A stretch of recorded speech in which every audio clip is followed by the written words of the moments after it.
Number 90 by B.M. Croker. For a period extended over some years, a notice appeared periodically in various daily papers that read, "To let furnished for a term of years. At a very low rental, a large old-fashioned family residence, comprising 11 bedrooms, 4 reception rooms, dressing rooms, 2 staircases, complete servants' offices, ample accommodation for a gentleman's establishment, including 6-stall table, coach house, etc." This advertisement referred to number 90. Occasionally you saw it running for a week or a fortnight at a stretch, as if it were resolved to force itself into consideration by sheer persistency. Sometimes for months I looked for it in vain. Other folk might possibly fancy that the effort of the house agent had been crowned at last with success, that it was let, and no longer in the market. I knew better.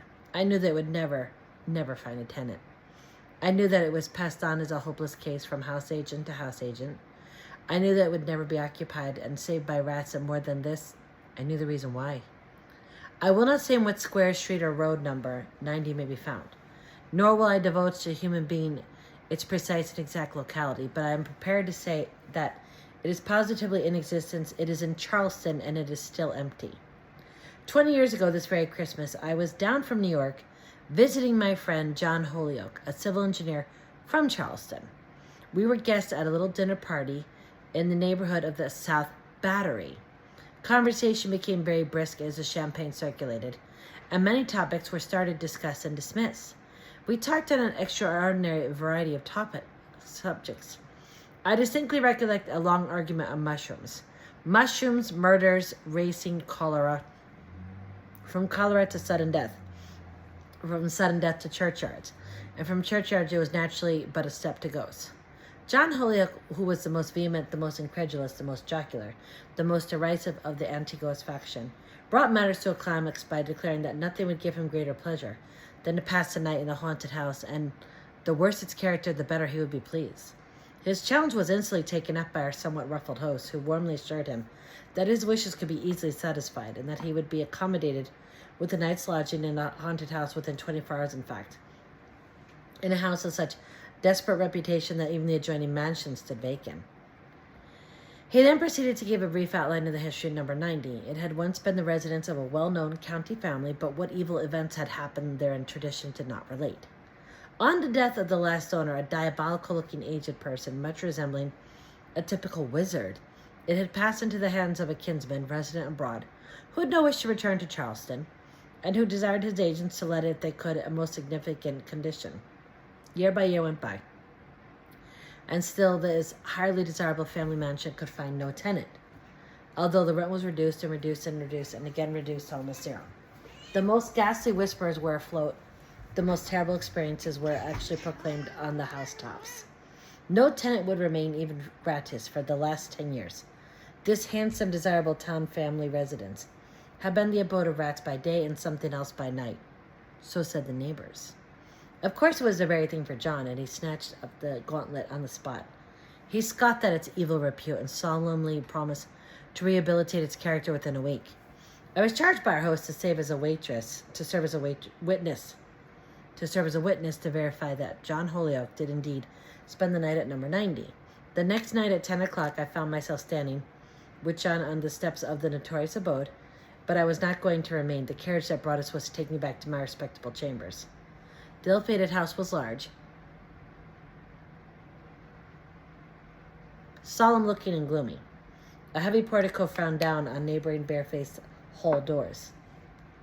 The elderly caretaker was prudently awaiting us outside with a key, which said key he turned in the lock and admitted us into the great echoing hall, black as night, saying as he did so, "My missus has made the bed and stoked up a good fire in the first front, sir. Your things is all laid out, and I hope you'll have a comfortable night, sir." "No, sir, thank you, sir. Excuse me, I'll not come in. Good night." And with the words on his lips, he clattered down the steps with most indecent haste and vanished. "And of course you will not come in either," said John. "It is not in the bond, and I prefer to face him alone." And he laughed contemptuously, a laugh that had a curious echo. It struck me at the time. A laugh strangely repeated with an unpleasant, mocking emphasis. "Call for me alive or dead at 8 o'clock tomorrow morning," he added, pushing me forcibly out into the porch and closing the door with a heavy, reverberating clang that sounded halfway down the street. I did call for him the next morning as desired, with the caretaker, who stared at John's commonplace, self-possessed appearance with an expression of respectful astonishment. "So it was all humbug, of course," I said as he took my arm and we set off for our club. "You shall have the whole story whenever we have had something to eat," he replied somewhat impatiently. "It will keep till after breakfast. I'm famishing." I remarked that he looked unusually grave as he chatted over our broiled fish and omelet, and that occasionally his attention seemed wandering, to say the least. The moment he brought out his cigar case and lit up, he turned to me and said, "I see you are just quivering to know my experience, and I won't keep you in suspense any longer. In 4 words, I have seen them." I merely looked at him with widely parted mouth and staring interrogative eyes. I believe I had best endeavor to give the narrative without comment in his John Holyoke's own way. That is, as well as I can recollect his experience word for word. I proceeded upstairs after I had shut you out, lighting my way by a match, and found the front room easily, as the door was ajar and it was lit up by a roaring and most cheerful-looking fire and 2 wax candles.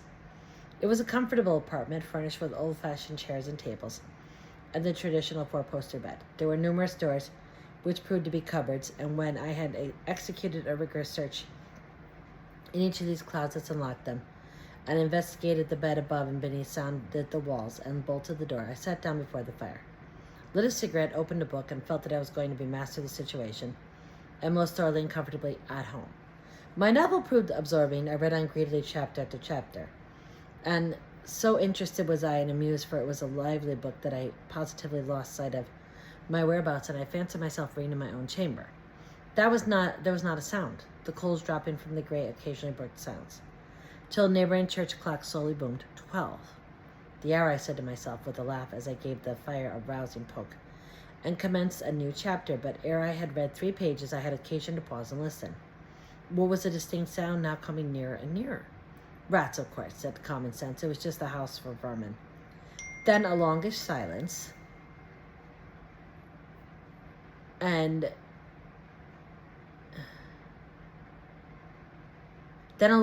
again, as there sounds approaching, as if apparently caused by many feet passing down the corridor. High-heeled shoes, the sweeping swish of silken trains. Of course it was all imagination, I assured myself, or rats. Rats were capable of making such curious, improbable noises. Then another silence. No sound but cinders and the ticking of my watch, which I laid upon the table. I resumed my book, rather ashamed, and a little indignant with myself for having neglected it, and calmly dismissed my late interruption as rats, nothing but rats. I have been reading and smoking for some time in a placid and highly incredulous frame of mind, when I somewhat was rudely startled by a loud single knock at my room door. I took no notice of it, but merely laid down my novel and sat tight. Another knock, more imperious this time.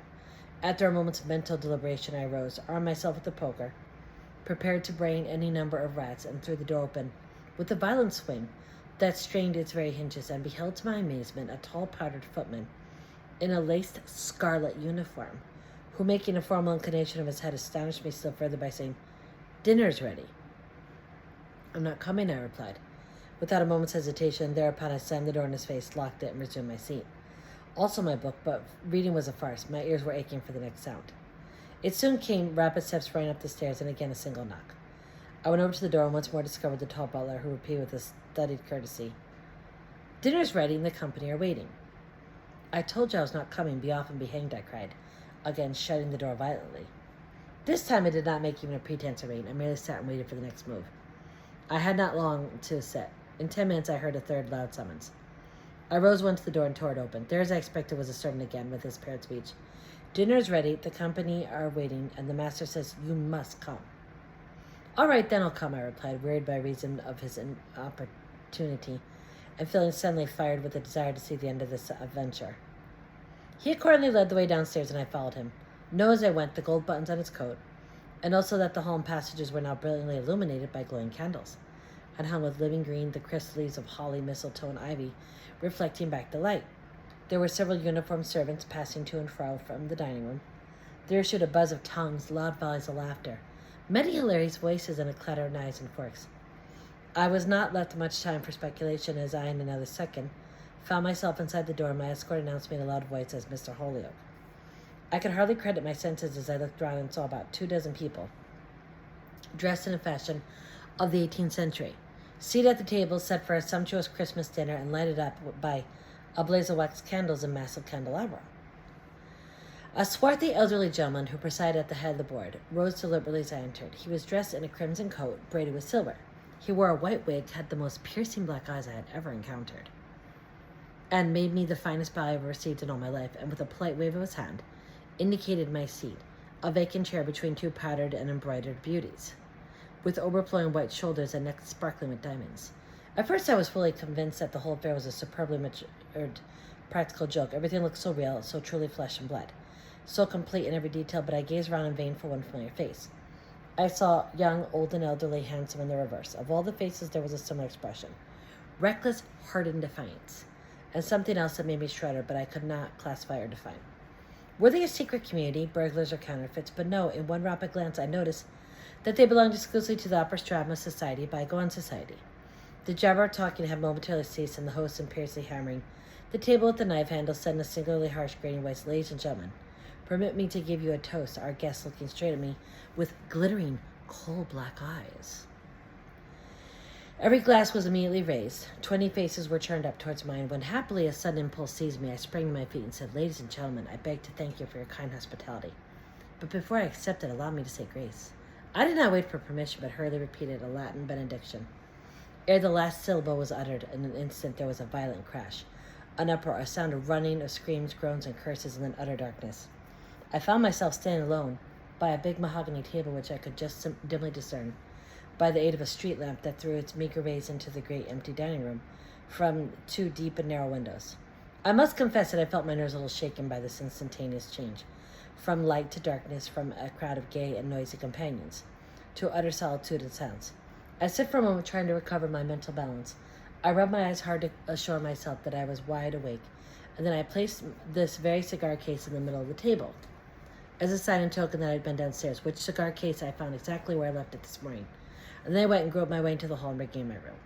I met with no obstacle en route, but as I closed and redouble-locked my door, I distinctly heard a low laugh outside the keyhole, a sort of suppressed, malicious titter that made me furious. I opened the door at once. There was nothing to be seen. I waited and listened, dead silence. I then undressed and went to bed, resolved that a whole army of butlers would fail to allure me once more to that Christmas feast. I was determined not to lose my night's rest, ghost or no ghost. Just as I was dozing off, I remember hearing the neighboring clock chime too. It was the last sound I was aware of, and the house was now silent as a vault. My fire burnt away cheerfully. I was no longer in the least degree inclined for reading, and I fell fast asleep and slept soundly, till I heard the cabs and milk carts beginning their morning career. I then rose, dressed at my leisure, and found you, my good, faithful friend, awaiting me, rather anxiously on the doorsteps. I have not done with that house yet. I'm determined to find out who these people are, and where they come from. I shall sleep there again tonight, along with my bulldog, and you will see that I shall have news for you tomorrow morning, if I am alive to tell the tale," he added with a laugh.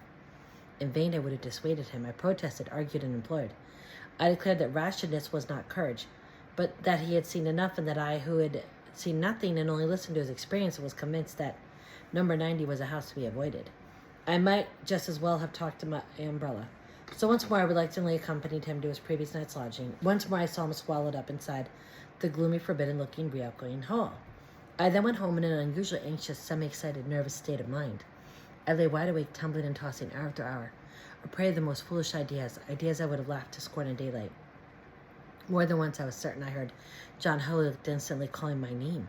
I sat up in bed and listened intently. Of course it was fancy. For the instant I did so, there was no sound.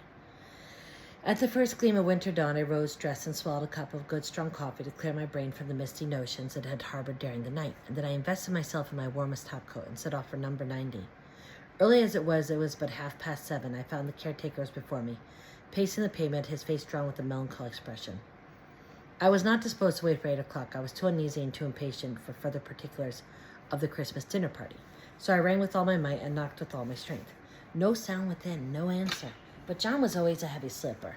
I was resolved to arouse him all the same, and knocking and rang and rang and rang and knocked, incessantly for a full 10 minutes. I then stooped down and applied my eye to the keyhole. I looked steadily into the aperture till I became accustomed to darkness. Then it seemed to me that another eye, a very strange, fiery eye, was glaring into mine from the other side of the door.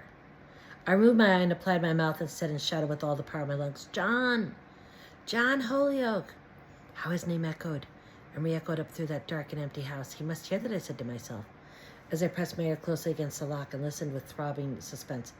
The echo of Holyoke had hardly died away when I swear that I distinctly heard a low, sniggering, mocking laugh. That was my only answer, that, and a vast, unresponsive silence. I was now quite desperate. I shook the door frantically with all my strength. I broke the bell. In short, my behavior was such that I excited the curiosity of a police officer who crossed the road to know what was up. I want to get in, I panted, breathless with my exertions. You better stay where you are, said the police officer. The outside of this house is the best of it. There are terrible stories. But there's a gentleman inside it, I said, and interrupted impatiently. He slept there last night. I can't wake him. He has the key. Oh, you can't wake him, returned the police officer gravely. Then we must get a locksmith. But already the thoughtful caretaker had procured one, and already a considerable and curious crowd surrounded the steps. After 5 minutes of maddening delay, the great heavy door was opened and swung slowly back, and I instantly rushed in, following less frantically by the police officer and the caretaker. I had not far to seek John Holyoke. He and his dog were lying at the foot of the stairs, both stone dead. That was number 90. Ooh, that story always gives me chills even now. And this is like the 6th or 8th time I've read it. I narrated it last summer, actually. But it wasn't, like, I didn't do it on camera and it wasn't as good. This story is good. I love it. So if you want to say my favorites, this, A Vignette by Emma James. The Open Door by Charlotte Rydell. The descriptions with the British countryside. Oh my God. So beautiful. And then what's the other one?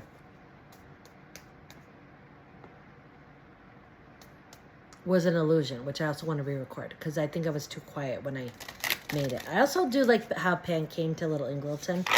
It's very romantic, and I was just thinking of another one. It was in my mind and now it's gone. Oh, also the other thing, this story reminds me of, so I've already recorded it, The Cigarette Case by Oliver Onions. I believe it's on my Rose Crown and Bone store. And by the way, if you listen to Haunted Baronet, they refer to the Crown and George. I would call it the Rose and Crown. I one night had it like 3 a.m. I just woke up and like, I'll get like things. This is how I get my messages. Something will pop in my mind. And the Rose and Crown in Ulverston in Cumbria popped in my mind. Now I've never been there in this lifetime.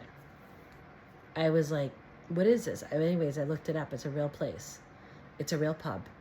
I looked it up. So it's in Ulverston. So someday when if I buy my cottage in Cumbria, I want to get it near Ulverston and go there for, to hang out. 501s is upright, but I want to buy Dromore Castle I think it's in County Limerick in Ireland. Oh my God, that is like the thing I want to do for so long. I watched that movie High Spirits that takes place with Daryl Hannah in 1988 in Ireland. They filmed it at that castle. I watch the movie every week. Not every day, but every week. At least a couple times a week. I have done that for years. I just love that movie. I love that castle. Oh my God. So 5 of Wands is upright. You've got 7 of Cups is reversed. So that's like the end of daydreaming. You have like some clarity about something. You have the 2 of Swords is reversed. This is, you were at a crossroads, but now you've made a decision. You're moving forward. Let's pull a couple more cards. I'm just curious to see where this is going. The Knight of Cups is reversed, still in your avoidant pattern.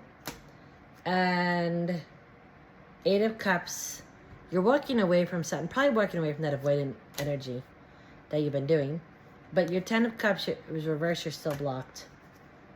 The Ace of Cups is upright though, so do your shadow work.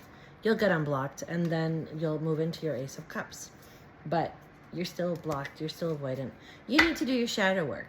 And people don't want to do their shadow work, but you have to. It's the only way you move out of these things. And the Divine Feminine can do it for the Divine Masculine, yes. But the Divine Masculine does have to also be willing to receive. And they have to step up and show up. So, that being said, if you have any requests, put them in. And wouldn't it be nice someday to be filming these videos from Dromore Castle? That would be so fun. It needs to be restored though, about $18 million to restore it, so I have to do a lot of tarot readings, I guess.